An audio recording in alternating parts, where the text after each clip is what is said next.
প্রিয় দর্শক, চাঁদাবাজের জাহান্নামে কমেন্ট করে জানাবেন। এই যে যেটা দেখতে পাচ্ছেন, এটা ঠিক বলছে না ভুল বলছে, এটা নিয়ে আসলে কিছু বলার নেই। এবং আশেপাশে কথা বললাম, একটা মানুষও দেখে নাই, মানে কেউ কথা বলতে চায় না, সবাই ভয় পায়। আপনারা দেখেন নাই, আর দেখলেও এখানে যত মানুষ আছে সবাই আসলে অন্ধ, আমরা সবাই অন্ধ। আর যদি এভাবে অন্ধ থাকি, আমার ঘরে আপনার ঘরে কান্নার একেবারে বন্যা বয়ে যাবে। এ থেকে মুক্তির উপায় কি নেই? আমরা কি এমন বাংলাদেশ চেয়েছিলাম? এ ধরনের ঘটনা বাংলার ইতিহাসে প্রথম, এটা কখনো কোনোদিন ঘটেনি। আমি শুরুতে বলছিলাম না, চাঁদাবাজের জাহান্নামে স্বাগতম। এই জায়গাটা চাঁদাবাজির জাহান্নাম। এই বাংলাদেশ কি জাহান্নামে পরিণত হয়েছে, মগের মুল্লুক হয়েছে?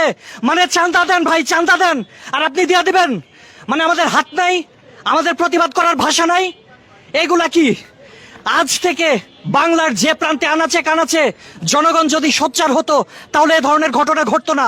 যাই হোক, যে ব্যক্তি দুনিয়া ছেড়ে চলে গেছে, তার 14 বছরের কন্যা, তারপরে হচ্ছে 4র্থ শ্রেণীতে পড়ুয়া একটা ছেলে, এখন তাদের কি হবে আমরা জানি না। 2 দিন পরে পুরো জাতি এটা ভুলে যাবে, তারপরে নতুন ইস্যু আসবে, নতুন ইস্যুর তলে এগুলো চাপা পড়ে যাবে। এর বিচার কখনো হবে? আমরা বিশ্বজিৎকে দেখেছিলাম সেই সময়, সেটাকেও হার মানিয়েছে। এই ঘটনাটা ঘটলো কিবারে? বুধবারে। আমরা জানলাম কিবারে? শুক্রবারে। 2 দিন পরে আমরা জানলাম। এটা চাপা পড়ে থাকলো কেন?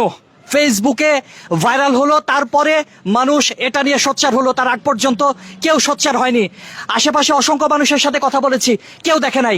এতগুলো দোকানপাট আছে, কেউ কি দেখে নাই? প্রত্যেকে অন্ধ। তার মানে কি আমরা ভীতু, আমরা ভয় পাই? যাই হোক, এই ভয়ের রাজ্য একটা দেশ ছিল, হীরক রাজার দেশ।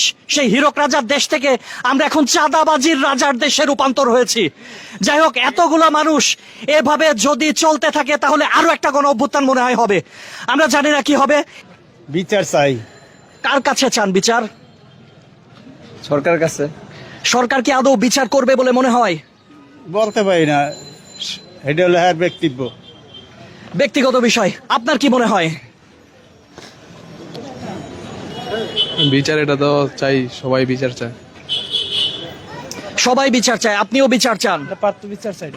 কিন্তু কেউ কি দেখেছেন?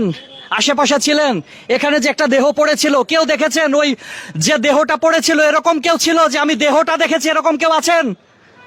নাই ভাই, নাই। আমিও দেখি নাই, কেউ দেখে নাই। কে দেখেছে? আপনি দেহটা দেখেছেন?